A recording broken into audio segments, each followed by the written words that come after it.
وَمِنَ النَّاسِ مَن يُعْجِبُكَ قَوْلُهُ فِي الْحَيَاةِ الدُّنْيَا۔ اب یہ منافقین میں سے ایک گروہ کا خاص ایک تذکرہ ہو رہا ہے۔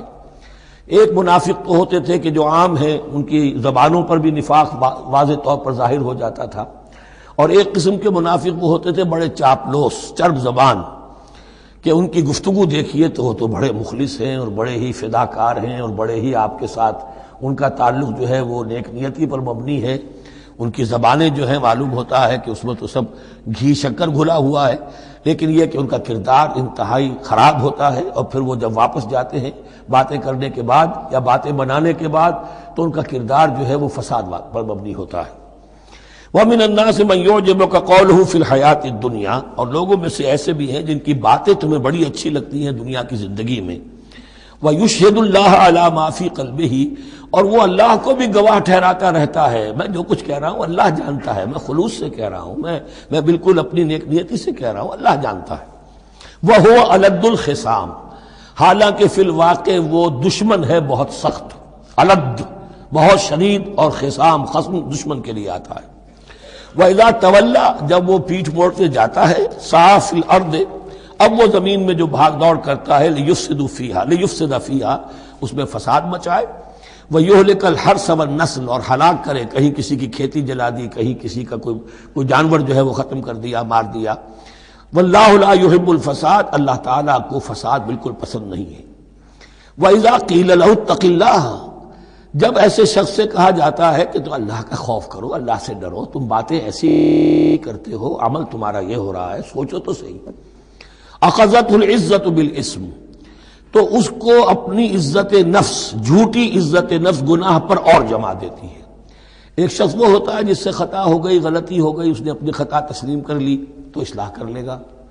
ایک وہ ہے کہ جو کیسے مان لوں میری غلطی ہے، اس کی جھوٹی انا جو ہے اور جو اس کی جھوٹی عزت نفس ہے وہ اسے اور گناہ کے اوپر چپکا دیتی ہے۔ اخذت العزت بالاسم، اس کو اور اس پر جامد کر دیتی ہے۔ فحسبہ جہنم، تو اس کے لیے تو اب کافی ہے جہنم ہی۔ وَلَبِئْسَ الْمِہَادُ، اور یقیناً وہ بہت برا ٹھکانہ ہے۔ روایات میں آتا ہے کہ ایک شخص خاص تھا، اخنس ابن شریق، اس کا یہ کردار ہے، لیکن یہ کہ یہ تو یوں سمجھیے کہ شان نزول کے اعتبار سے یہ بات ٹھیک ہے، اور یہ کہ تعویل خاص میں اس کو بھی سامنے رکھیں گے، لیکن یہ وہی ہے، کردار ہے، یہ کردار ہر جگہ آپ کو ملے گا۔ اصل میں کردار کو پہچاننا چاہیے اور اس کے حوالے سے اللہ تعالیٰ سے ہدایت طلب کرنی چاہیے کہ اس کردار سے اللہ تعالیٰ ہمیں اپنی حفظ ایمان میں رکھے۔ وَمِنَ النَّاسِ مَن يَشْرِي نَفْسَهُ ابْتِغَاءَ مَرْضَاتِ اللَّهِ، قرآن کا یہ عام اسلوب ہے کہ تقابل ضرور کرتا ہے، فوری تقابل۔ تو اس میں لوگوں میں سے وہ بھی ہیں جو اپنے آپ کو بیچ دیتے ہیں اللہ کی رضا جوئی کے لیے، اپنا تن من دھن، ان صلاتی و نسکی و محیای و مماتی للہ رب العالمین۔ ومن الناس من یشری نفسہ ابتغاء مرضات اللہ واللہ رؤوف بالعباد، اور اللہ اپنے ایسے بندوں کے حق میں بہت شفیق ہے۔ ظاہر بات ہے جس نے یہ ارادہ کر لیا ہو، نیت کر لی ہو، کبھی ایسے شخص سے بھی کوئی کوتاہی ہو سکتی ہے، حالات ہو سکتے ہیں عارضی سے، کبھی جذبات میں آ کر کوئی غلط قدم اٹھ گیا، اللہ پھر معاف فرمائے گا، بڑی شفقت کے ساتھ معاف فرمائے گا۔ طے کر لے انسان، ایک سیدھا راستہ یہی بن جائے، ان صلاتی و نسکی و محیای و مماتی للہ رب العالمین، تو پھر یہ ہے کہ کوئی تیز دوڑے گا، کوئی آہستہ چل سکے گا، مختلف صلاحیتوں کے لوگ ہوتے ہیں، اس میں فرق و تفاوت رہے گا، لیکن جس نے یہ عزم کر لیا ہے اللہ تعالیٰ ان کے حق میں بہت شفیق ہے۔ یا ایھا الذین آمنوا ادخلوا فی السلم کافہ، اے اہل ایمان اسلام میں داخل ہو پورے کے پورے۔ یہ گویا کہ وہ بات اب کہی جا رہی ہے کہ جس کا ریورس یا کانورس ہم بنی اسرائیل کے ساتھ جو خطاب تھا اس میں پڑھ چکے ہیں۔ افتؤمنون ببعض الکتاب وتکفرون ببعض، کیا تم ہماری کتاب، ہمارے دین، ہماری شریعت کے ایک حصے کو مانتے ہو اور ایک کو رد کر دیتے ہو؟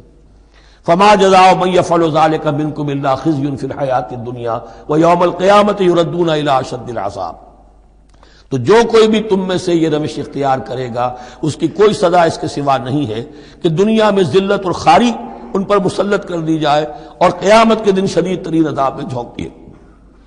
اس کو اب مثبت پیرائے میں مسلمانوں سے کہا جا رہا ہے، یا ایھا الذین آمنوا ادخلوا فی السلم کافہ، ریزرویشنز کے ساتھ نہیں، ایکسیپشنز کے ساتھ نہیں۔ اللہ کی بندگی تو کرنی ہے، اس معاملے میں نہیں، اللہ کے حکم تو ماننا ہے لیکن یہ حکم نہیں میں مان سکتا، یہ ایک کی بھی نفی جو ہے وہ گویا کہ کل کی نفی ہو جائے گی۔ ادخلوا فی السلم کافہ، ٹیک اٹ اور لیو اٹ، یہ پیکج ڈیل ہے، اس میں جزوی بات نہیں ہو سکتی۔ ولا تتبعوا خطوات الشیطان، اور دیکھو شیطان کے قدموں کی پیروی نہ کرو، اس کے نشانات راہ جو ہیں، اس کے نشانات قدم جو ہیں ان کی پیروی نہ کرو۔ انہ لکم عدو مبین، وہ تو یقیناً تمہارا بڑا کھلا دشمن ہے۔ فإن زللتم من بعد ما جاءتكم البینات، پھر اگر تم پھسل گئے اس کے بعد بھی کہ تمہارے پاس یہ واضح تعلیمات آ چکی ہیں، فاعلموا ان اللہ عزیز الحکیم، تو جان لو کہ اللہ تعالیٰ پھر زبردست ہے۔ اس میں دھمکی کا پہلو آ گیا کہ پھر اللہ کی جو ہے پکڑ سخت ہوگی، حکیم بھی ہے، اس کی پکڑ میں بھی حکمت ہے۔ اگر یہ پکڑ نہ ہو تو ظاہر بات ہے کہ پورا نظام جو ہے دین کا وہ پھر بالکل ایک بے منطقی، اگر اللہ کی طرف سے کسی گناہ پر پکڑ ہی نہیں ہے تو پھر یہ آزمائش کیا ہوئی، پھر جزا و سزا کا کیا سوال، پھر جنت اور دوزخ کا کیا معاملہ۔ هل ينظرون الا ان ياتيهم الله في ظلل من الغمام والملائكة وقضي الامر۔ ایک جو نفس انسان کو پٹی پڑھاتا ہے وہ تو یہ ہے کہ دین کا یہ حصہ تو آرام سے کرتے رہو، جو میٹھا وہ ہپ اور جو کڑوا ہے وہ تھو۔ دوسری پٹی یہ پڑھاتا ہے کہ ابھی ذرا یہ ٹھیک ہے، یہ اللہ کا حکم ہے، یہ بھی حکم ہے، دین کا یہ بھی تقاضا ہے، ابھی ذرا ذمہ داریاں ہیں، ابھی ذرا بچوں کے معاملات ہیں، بچے برسر کار ہو جائیں، بچیوں کے ہاتھ پیلے ہو جائیں، میں ذرا ریٹائرمنٹ بھی لے لوں تو پھر یہ مکان بنا لوں، پھر میں اپنے آپ کو دین کے لیے پھر خالص کر لوں گا، دین کے لیے پھر میں وہی کام کروں گا۔ یہ سب سے بڑا دھوکہ ہے، وہ وقت کبھی نہیں آتا۔ اسی لیے فرمائے کس شے کا انتظار کر رہے ہیں؟ هل ينظرون الا ياتيهم الله في ظلل من الغمام، کہ اللہ تعالیٰ آ جائے بادلوں کے سائبانوں میں، والملائکۃ اور فرشتے آ جائیں، وقضی الامر اور پھر فیصلے چکا دیا جائے گا۔ کیا معلوم کب وہ گھڑی آ جائے، یہ مہلت عمر تو اچانک ختم ہو سکتی ہے۔ پوری دنیا کی قیامت بھی جب آئے گی اچانک آئے گی، اور ہر شخص کی ذاتی قیامت تو اس کے سر کے اوپر تلوار کی طرح لٹکی ہوئی ہے کہ من مات فقط قامت قیامتہ، جو مر گیا اس کی قیامت تو آ گئی۔ کیا تمہارے پاس گارنٹی ہے یہ سارے کام کرو گے تب تک زندہ رہو گے اور پھر بھی تمہارے جسم میں کوئی توانائی، کوئی رمق باقی رہ جائے گی کہ دین کا کوئی کام کر سکو؟ تو جان لو تم کس چیز کا انتظار کر رہے ہو سکتا ہے اچانک اللہ کی طرف سے مہلت ختم ہو جائے، سٹاپ رائٹنگ، 3 گھنٹے ہو گئے، بس اب جو لکھ لیا، اب آگے تمہارے پاس مہلت نہیں ہے۔ وَإِلَى اللَّهِ تُرْجَعُ الْأُمُورُ، اور یقیناً تمام معاملات اللہ ہی کی طرف لوٹا دیے جائیں گے۔